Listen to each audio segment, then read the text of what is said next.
Hey everybody, my name is Eric Beach and welcome to my journey to becoming a published author. It's a whole series of videos that this channel has become as it chronicles my journey to becoming a published author and to create community around that. But I thought it might be fun to take a little bit of a pivot. And I know on the last video I said I wasn't going to be a book reviewer, and I'm not going to be, but I did think it would be fun to sit down with a stack of my favorite books of all time and go over what they are and a little bit about why they are. And as I was pulling these books, I realized the stack is, very varied in a way, and I think that's a good thing because I think we're meant to be dimensional. I don't think we're supposed to just like one thing, and I appreciate being inspired by so many things, and these are going to be fiction, my favorite fiction books. I have a lot of nonfiction books that I enjoy as well. That's a whole separate list I could make, but I don't really want to do that here because I'm not in self-help. I'm not in psychology anymore for my direction here. That stuff influences the way I write and the way I see the world and the way I take this journey and understand it and share with people. My wellness coaching days, I'm not actively seeing clients or gaining new ones, but I do invest through friendships and support and mentorship to people that I care about. That skill set, that influence, and the way I see the world. And so the list that I have is 12 books long. Some of these books are in the same series, so I'll probably hit them up at the same time, not individually. As I said, it's not going to be a review of books, but an overview of the books that have inspired me that I really enjoy.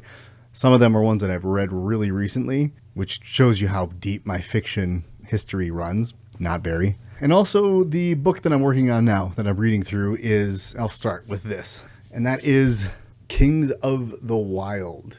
If you're wondering what that bookmark is, this is something my daughter bought for me. It's actually a whoopee cushion bookmark. I didn't even know this kind of nonsense existed. But yeah, pretty special. So if I ever want to, I can make my book fart.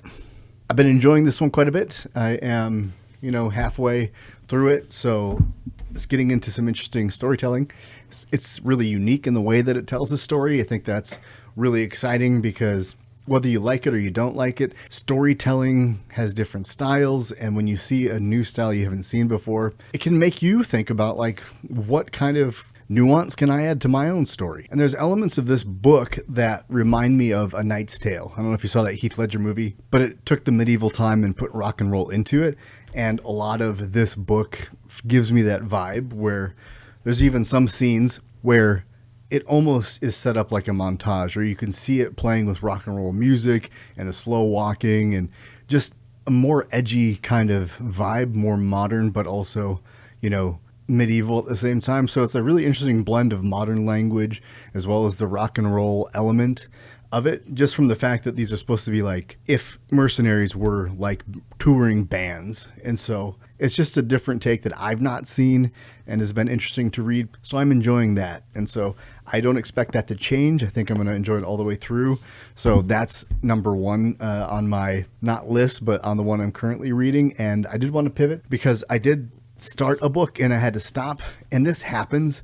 This has happened with Tolkien. This has happened with other books, Stephen King. I get to a point in maybe a certain book, maybe it's real early, and I have to stop and come back to it. And this is one of those books that I had to stop. The Shadow of Gods by John Gwynne. I had to stop this one after about 60 pages or so. And it's not a knock on the book. My brain, my comprehension isn't ready to understand this novel. And that might actually be praise. That might actually be a nice thing to say about this book. And when you read something, you want to flow. You want the prose to be smooth, not jarring. And sometimes my own comprehension is what creates the jarring experience. Tolkien, I'll always say, does this to me where I have to read it really slow and I can't flow. John Gwynne, that writing, it made me kind of think and weird, and it was unique enough where I had to think differently and understand and work up to it. So I'm going to take a break. I took a break, shifted to Kings of the Wild, and I'll come back to that book because I will finish it. It's just I needed to pivot away and go to something else and keep working and keep reading, because I think to get to books like that, for me personally, this is my path. I have to develop more muscles in the reading ability. I mean, I can read, I'm literate. I just believe that you have to develop the reading muscle. And there's people who can read these flowing poetics, and I mean, I can't do that. Reading the Iliad or the Odyssey, like those things were challenging as well. Sometimes it's because of the language. Sometimes there's historical things, or it's a different culture that you don't understand, so you have to ingest that, and it takes time. And sometimes you don't have that time. You wanted to get into a read it, and enjoy the story. Well, that's where I'm at in my journey, so I have to develop that. That's why as I read all these books, I'm also reading The Hobbit again, and I have the rest of the Lord of the Ring books that I'll be working through, but that's going to be like the backdrop to all of the other books that I'm reading. So that being said, I'm going to get into the lists now of the books that are in my top fiction books of all time for me personally. First one up, number 1 is The Celestine Prophecy by James Redfield. This book, it gives me a little bit of the adventure itch. It's not Indiana Jones. It's like some kind of spiritual Indiana Jones. Not that Indiana Jones, who is my favorite like hero of all time, he deals with the spiritual. He deals with the Ark of the Covenant and magical things, kind of religious artifacts. But Celestine Prophecy is more about enlightenment. And it's pretty unique in that it was a novel of fiction, but also sort of a self-help book or a awakening book. And obviously you can't do the things that are in the book, but there was one scene that I'll demonstrate what the book is kind of like. It was talking about seeing energy fields. And like if you go like this, you can then look through it, and then eventually you see the webs that are between your fingers, and that's the energy. And so they're doing this, and then he can slowly see it. And then he gets to a point where he can see the energy transference between people.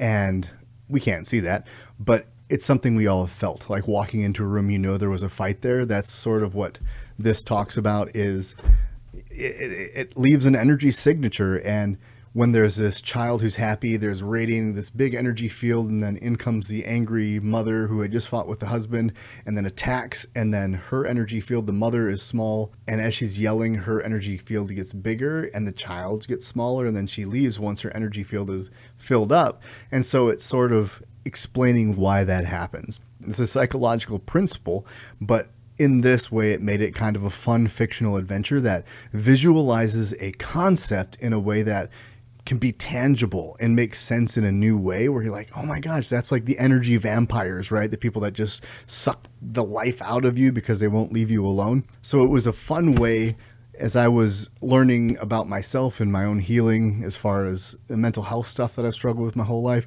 This book was a really cool way to visualize things that I might be going through. Next, number 2, and these are in no order. I just had finished this. This is Of Blood and Fire by Ryan Cahill. This was a really fun one because it was really digestible. This was really easy to read and an enjoyable story that had, in my opinion, good pacing. And I had watched The Dragon Prince, The Legend of Erebos with my children, and this gave me some of that same vibe where, it's the egg, it's the dragon emerging, and it's different, but I like that. I like the similarity. It made me feel connected in some way to a story I already knew but didn't. It was a new way. So I enjoyed it. Really easy to read, good digestible language, a nice starting place for me. This was the first big book that I got into since rereading again, starting up reading again. And book number 2, The Road by Cormac McCarthy. This book was wonderful. I was really into dystopian for a while, really still like that genre. But this one, it was so unique. One thing that was unique about it is they didn't use quotation marks. There wasn't he said, she said. It was just the statement, and then the next line was the statement. And the describing of the world is super compelling, and it was a fast read. Really simple, but really impactful. It's just beautiful storytelling. This book was heavy in a lot of ways, but beautiful in so many others. And as confusing as it sounds not to have the traditional rules of writing composition employed in this, it still worked really well. And I'm surprised because I was wondering how it would work if I get lost and confused.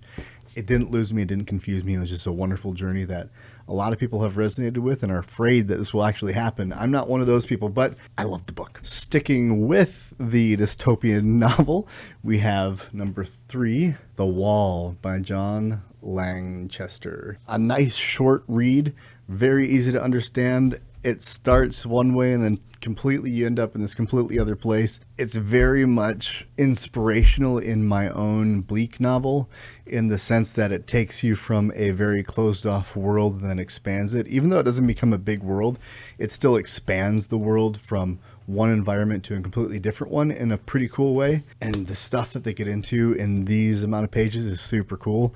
And it does make me wonder the length of this book compared to these 900 page books and 500. Sometimes I'm like, do you need to go over 550 pages? I don't know. I'm still figuring that out, because a lot of the books that I really enjoy are under 500 pages. And the ones that I do enjoy that are around that mark and higher, I find myself saying, it could have been shorter. Like there was a chunk of stuff that I didn't really need. And one of the books that didn't make the list is The Shining from Stephen King. And I really enjoyed that book, but I forget the page count, but it's up there. I think you could have taken at least 100 pages out of that book and it still would have worked really well. And I wouldn't have gotten lost at certain points. So I kind of went in and out, but I was like powering through it. And I just wonder when we know we're crossing that line in a book where now I'm just skipping stuff. I don't want to write a book like that. I don't want to write it where you're skipping because it was 300 pages and it should have been 200 or whatever. So that's very much a part of my journey and the reason I read books of all lengths, or I'm trying to, because this story was good and it was 245 pages. So it's very possible to do. Now we're going to get into some Ernest Cline. The first one, Armada. This was a super fun book too. As a 80s kid, these books, Ernest Cline really nailed it in these series. Again, this is 350, 360 pages, something like that.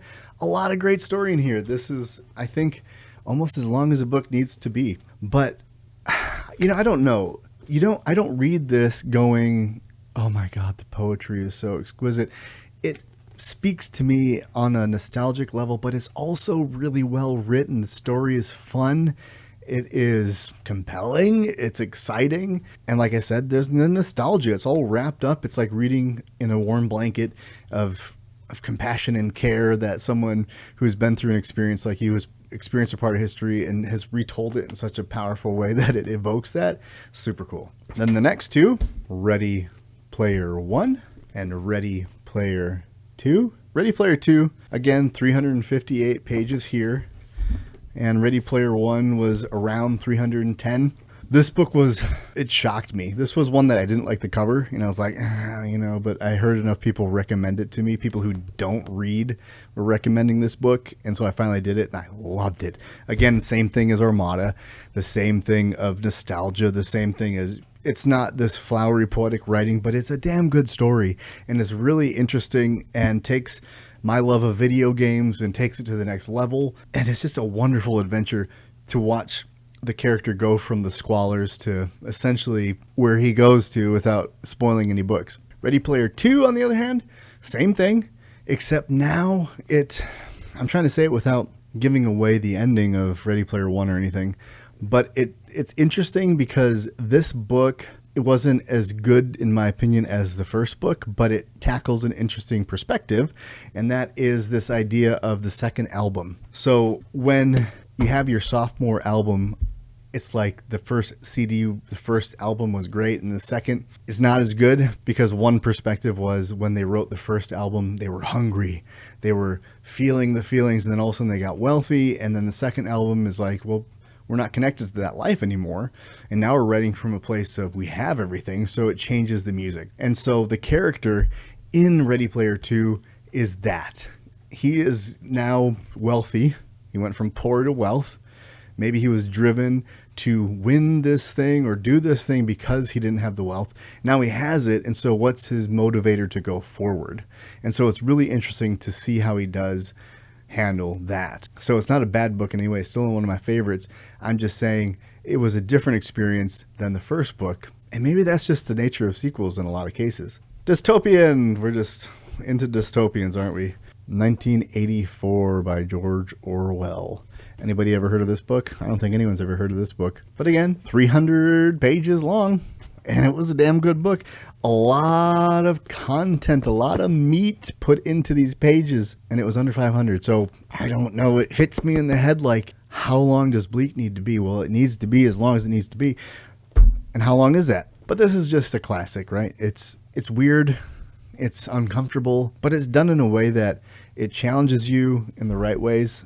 I read A Brave New World. I couldn't finish it because some of the things that it was set up in the early part, I just was like, I can't get on board with this to then let it open up and teach me something. 1984 did. So that Fahrenheit 451 is another one that I liked and I thought did a good job doing that, of opening up me to seeing a different perspective. But I just prefer 1984 over some of the other classics. Next up, we have the Legend of Drizzt series. First, we have Homeland by R.A. Salvatore, and then after I finished that, I went to Exile. And next up on my queue is Sojourn, so I'll have the Dark Elf trilogy read soon.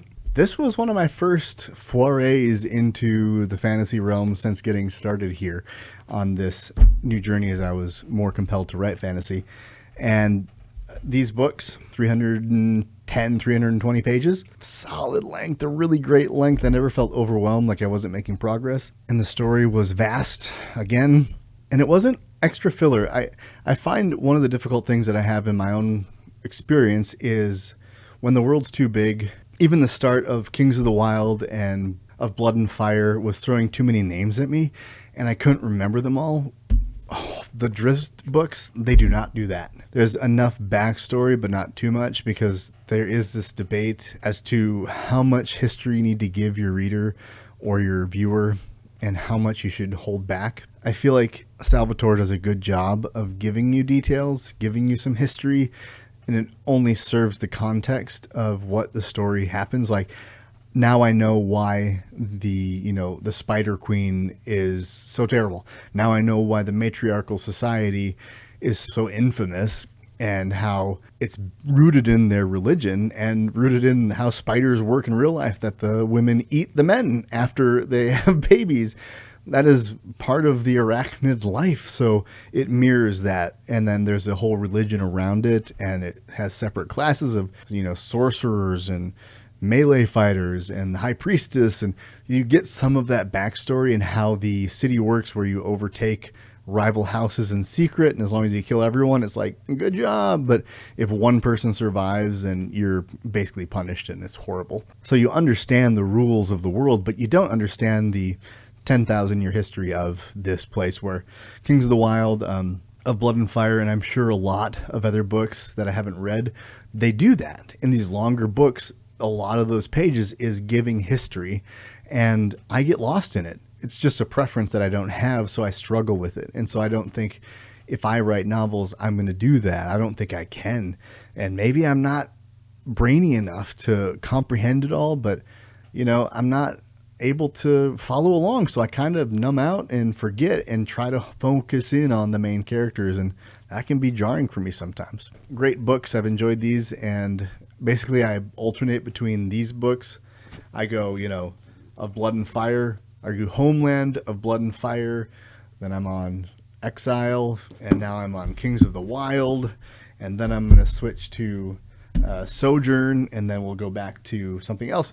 It's just back and forth. And so these are really nice breaks in the bigger books. These are really fun to read. And it's like when you're in a wine tasting, you have that cracker as a palate cleanser. Okay, and one Stephen King book did make my list, and it is The Running Man. This book I bought not knowing fully what it was like, but loving the 80s film The Running Man with Arnold Schwarzenegger. It was one of my favorite movies growing up. No Oscars were conferred to the making of that movie, but I loved it. And so I was super curious and stunned to find out just how many movies and shows have been made from a Stephen King novel. So I definitely picked that one up and really enjoyed it. Completely different story. There are similarities in that there is a game show, a reality game show, where the contestants are trying to evade the attackers, or I forget what they call them in this. But this is a Stephen King novel of 315 pages, and it's one of my favorites. I did read The Gunslinger, The Dark Tower. I can't remember. It's a series of books, and I couldn't get into it, so I don't know if I'll go back to ever try, because I just have tried it twice, and I just didn't grab me. But I've read The Shining, The Thinner, Dead Zone. I stopped. That was my last stop in fiction for a while. As I was reading that, I just couldn't get my head into it. It was a big book, had a lot left to go, and I stopped reading fiction for a few years. and now I'm back into it. But this one was so great because, again, I haven't read all of his books, but the way he described things in The Running Man was very visceral. It really felt like I was there in many ways, and I could feel what that guy was feeling. And it's rough. Like, it's a heavy story, and one that I appreciate going on. And I'm kind of like down with the fact that it was so different from the show, the movie. And at first I wasn't. I was like, oh man, I was really hoping it would be, these, one guy's a lightning guy who shoots lightning at you, and then another flamethrower, then the buzzsaw, and all these, American Gladiator types. But great book. We got two more. The Alchemist by Paulo Coelho. This book was another wonderful book. One, because the pages here, see how these, the pages are not smooth. I really dig that. But it's a lovely journey, and I really thought this was going to be an author I loved, but I read something like 5 of his other books and couldn't finish any of them, didn't connect with them. So I was kind of unfortunate that way, but this one stands out, completely different from, in my opinion, the rest of his books, but it's brilliant. And this is another one that teaches you something and many lessons, not just one, but it takes you on a journey, and there's all these pearls that I still use when I talk to people, because I view human beings as storytellers, and we will tell ourselves stories to make sense of the world. We're writing a story with our lives. I like to think of it that way. And are you being the hero of your life story? Are you being like a bystander to it? Who are you being? And The Alchemist has a lot of those nuggets that I will pull out and tell stories from to mirror someone's life in a certain situation. And this has helped several people go, oh my God, I never thought of it that way. And I'm like, yeah, it's from this book, and it's a parable essentially. So check that out if you want a fun, easy read to go on an adventure and maybe learn a few things. My final choice is Grendel by John Gardner. This, again, a very short book. It's only 170 some pages, but it is so brilliant because it tells the story from Grendel's point of view. This was the monster in Beowulf. That's what it was. So it's the whole story of Beowulf told through the eyes of Grendel the monster. And I love it because there's not many books that I've read where it takes this known story and turns it on its head, tells it from the other side, and you end up feeling that sympathy for the monster. It's the same reason that I want to write a book at some point from the Minotaur's point of view. I won't get into that, but I don't know how that's going to work, but I really was inspired by this book to redeem other villains, or at least one, the Minotaur is the one that I really want to do that with. But it's such a unique read, short, sweet, and it's a brilliant perspective because this monster is just who he is, and he's observing the humans fighting each other, and he's looking at that as monstrous and how they hate him. And so there's like this weird connection of why he did what he did, and you can see it from his perspective, protecting his mother from these monsters or whatever it is. And then, why does this guy hate me so much? Like, why does he have to kill me? Because they don't speak the same language. He's just observing the actions of the humans and judging them based on what he sees.